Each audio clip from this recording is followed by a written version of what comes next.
نصلی علی رسولہ الکریم اما بعد اعوذ باللہ من الشیطان الرجیم بسم اللہ الرحمن الرحیم ولما رجع موسیٰ الی قومہ غضبان اسفا قال بئس ما خلفتمونی من بعدی اعجلتم امر ربکم والقى الالواح واخذ برأس اخیہ یجرہ الیہ قال ابن ان القوم استضعفوني وكادوا يقتلونني فلا تشمت بي الاعداء ولا تجعلني مع القوم الظالمين۔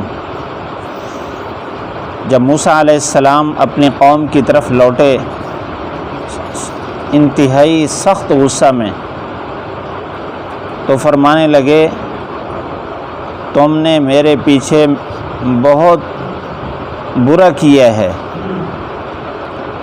تمہیں کیا جلدی پڑ گئی تھی اپنے رب کے حکم سے اور تختیاں ڈال دیں اور اپنے بھائی کے سر سے پکڑا اور کھینچا اپنی طرف۔ ہارون علیہ السلام نے فرمایا اے میرے ماں جائے بھائی، بے شک قوم مجھے کمزور کر دیا اور قریب تھا کہ مجھے قتل کر دیتے۔ آپ مجھ پر دشمنوں کو ہنسنے کا موقع نہ دیجیے اور نہ مجھے ظالم قوم کے ساتھ بنائیے۔ حضرت موسیٰ علیہ السلام جب طور پہاڑ پر گئے تو قوم سے یہ کہہ کر گئے تھے کہ 40 دن تک آپ میرا انتظار کریں، میں اللہ تعالیٰ کا قانون اور ضابطہ لے کر آتا ہوں، اس کے مطابق زندگی گزاریں گے۔ مفسرین نے لکھا ہے کہ جب 20 دن گزرے تو سامری نے قوم سے کہا کہ اب 40 پورے ہو گئے، دن کو الگ دن شمار کیا، رات کو الگ، دن رات الگ الگ کر کے 20 جب پورے ہو گئے تو اس کو 40 شمار کر کے کہنے لگا کہ موسیٰ علیہ السلام وہاں فوت ہو گئے ہیں، اب وہ واپس نہیں آئیں گے۔ پھر اس نے قوم کے سامنے وہ بات گھڑی جو ان کے سامنے پیش کی اور کہنے لگا ھذا الہکم و الہ موسیٰ فنسی، یہ تمہارا الہ ہے اور موسیٰ کا الہ بھی یہی ہے۔ موسیٰ علیہ السلام بھول گئے ہیں، قوم کو یوں گمراہ کیا تو قوم میں سے کچھ لوگ اس کی باتوں میں آ گئے، جس طرح پچھلے دروس میں یہ بات گزری ہے، لیکن قوم کو بعد میں اس بات پر ندامت ہوئی، افسوس ہوا، کہنے لگے کہ ہم نے بڑی زیادتی کی ہے۔ پچھلی آیت میں یہ بات گزری کہ وہ کہنے لگے وَرَأَوْا أَنَّهُمْ قَدْ ضَلُّوا، یقین ہو گیا کہ ہم گمراہ ہو گئے ہیں، کہنے لگے لَإِن لَّمْ يَرْحَمْنَا رَبُّنَا، ہمارے رب نے ہم پر رحم نہ کیا، ہمیں نہ بخشا تو ہم خسارہ میں سے ہوں گے۔ ادھر حضرت موسیٰ علیہ السلام کو اللہ تعالیٰ نے طور پہاڑ پر وہیں خبر دے دی تھی کہ آپ کی قوم وہ سامری کے ہاتھ چڑھ گئی ہے اور اس نے اس قوم کو شرک پر لگا دیا ہے۔ تو موسیٰ علیہ السلام کو وہاں بڑا افسوس ہوا۔ جب وہاں سے واپس لوٹے ولما رجع موسیٰ الی قومہ، یہاں سے اللہ تعالیٰ نے ان کی واپسی کا تذکرہ فرمایا۔ جب واپس لوٹے غضبان اسفا، غضبان صفت مشبہ کا صیغہ ہے، اس کا معنی بھی بہت غصے ہونا، اور اسفا پھر اس کی صفت بیان کی اس غصے کی انتہائی شدت کو بیان کرنے کے لیے کہ بہت زیادہ غصے تھے۔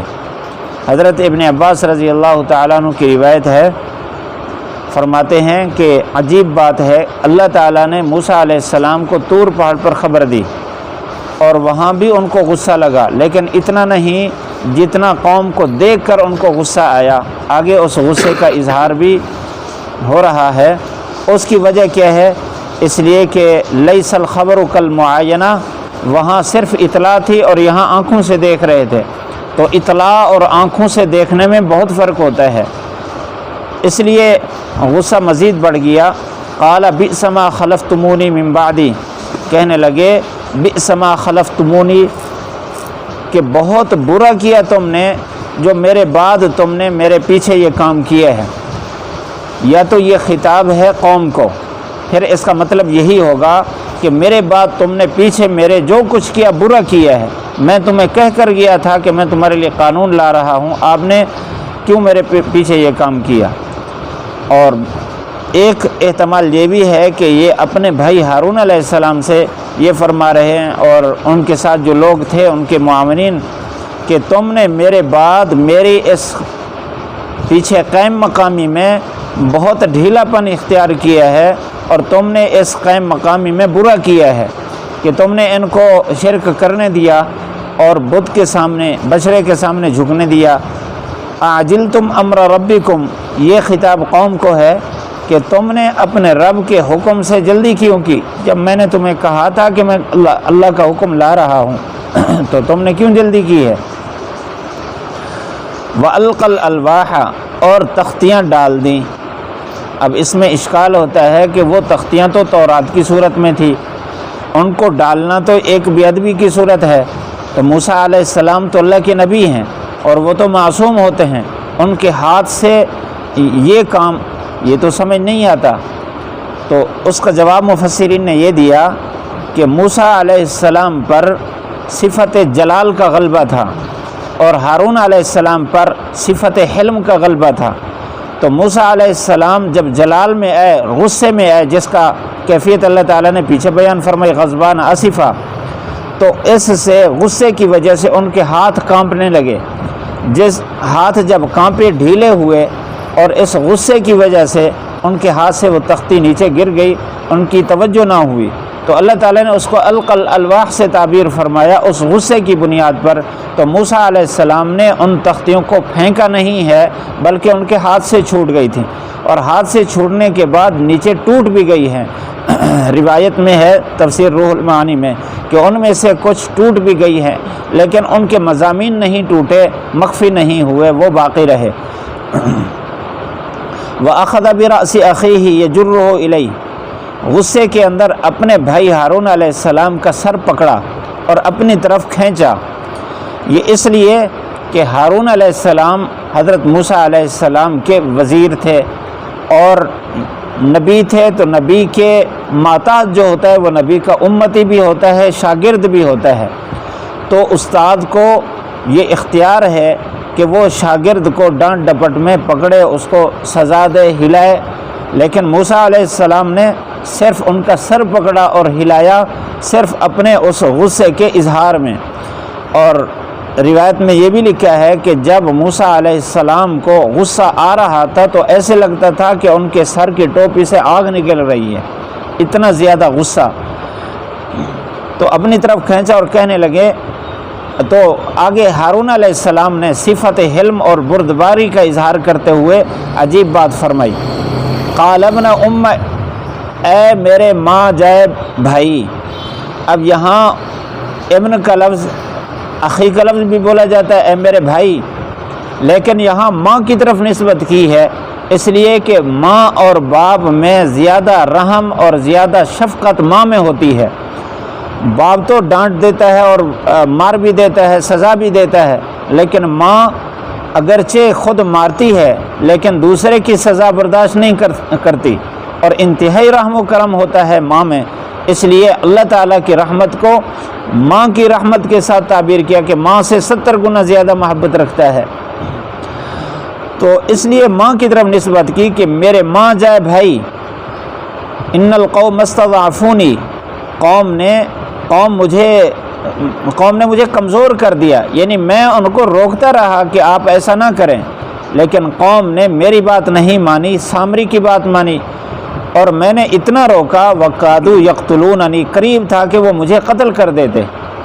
اب فَلَا تُشْمِتْ بِيَ الْأَعْدَاءَ، آپ جو مجھے پکڑ رہے ہیں ساری قوم کے سامنے، یہ تو میرے دشمن ہیں اور میرے اوپر ہنسی کریں گے اور میرا مذاق اڑائیں گے۔ فَلَا تُشْمِتْ بِيَ الْأَعْدَاءَ، مجھ پر دشمن کو ہنسائیے مت۔ وَلَا تَجْعَلْنِي مَعَ الْقَوْمِ الظَّالِمِينَ، اور دوسرا مجھے ظالم قوم کا حصہ نہ بنائیے کہ میں قصوروار نہیں ہوں، میں نے تو پوری کوشش کی ہے۔ اب اس آیت میں بہت سارے سبق حاصل ہو رہے ہیں آداب کے حوالے سے۔ پہلی بات یہ ہے کہ جو آدمی ذمہ دار ہوتا ہے تو اس کو اتنا درد اور فکر رکھنا چاہیے جس طرح موسیٰ علیہ السلام کو اپنی قوم کے بارے میں تھا کہ ان کی کوتاہی پر بہت زیادہ پریشان تھے۔ اور دوسری بات یہ ہے قوم کے لیے یہ ہے کہ امیر کی اطاعت کے بغیر اپنے فیصلے کرنا یہ ٹھیک نہیں ہے، امیر کے حکم کی اطاعت کریں اور اس کے فیصلے کا انتظار کریں۔ اور تیسری بات کہ اپنے ماتحت کو ڈانٹا جا سکتا ہے۔ چوتھی بات یہ ہے کہ اگر بڑا آدمی زیادہ غصے ہو رہا ہو اور حد سے تجاوز کا خطرہ ہو تو ایسی صورت میں اس کو ٹھنڈا کرنے کے لیے اپنے ایسے رحم و کرم والے رشتے کا اظہار کرے جس سے اس کا دل ٹھنڈا ہو جائے، یہ بھی سنت ہے۔ اور چوتھی بات یہاں یہ کہ کسی سربراہ کو قوم کے سامنے ڈانٹ ڈپٹ یہ مناسب نہیں ہے، ان کو الگ سمجھانا چاہیے۔ قوم جس کی سرپرستی کرنی ہے، جس کی نگرانی کرنی ہے، ان کے سامنے اس سربراہ کو عزت دینی چاہیے۔ جیسا کہ تعلیمی اداروں میں اب جو بچے ہوتے ہیں اساتذہ کے ماتحت ہوتے ہیں، تو ادارے کا جو سربراہ ہے اساتذہ کو بچوں کے سامنے نہ ڈانٹے، اساتذہ کو الگ ڈانٹے، الگ ان کو سمجھائے کہ یہ آپ کا کردار ٹھیک نہیں یا آپ کے اس معاملے میں بڑی سستی پائی جا رہی ہے، کیونکہ اگر بچوں کے سامنے اس طرح ڈانٹا جائے تو استاذ کا جو احترام ہے، تعظیم ہے، وہ کم ہو جاتی ہے۔ اور پانچویں بات یہاں یہ ثابت ہو رہی ہے کہ اگر مغالطہ ہو جائے تو ایسی صورت میں جو شریک کار ہے تو اس کو چاہیے کہ اپنا معاملہ سربراہ کے سامنے صاف کرے، جس طرح کہ ہارون علیہ السلام نے فرمایا وَلَا تَجْعَلْنِي مَعَ الْقَوْمِ الظَّالِمِينَ، آپ مجھے ظالم قوم کے ساتھ شریک نہ کریں، میں ان سے بالکل بری ہوں۔ اللہ تعالیٰ ہم سب کو عمل کی توفیق نصیب فرمائے۔ الحمدللہ رب العالمین والصلاة والسلام على سید الانبیاء والمرسلین ربنا آتنا فی الدنیا حسنہ وفی الآخرۃ حسنۃ وقنا عذاب النار۔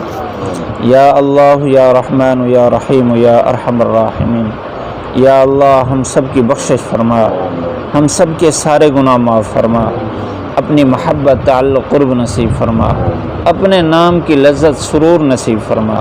یا اللہ ہم سب کو اپنا تعلق اپنا قرب نصیب فرما۔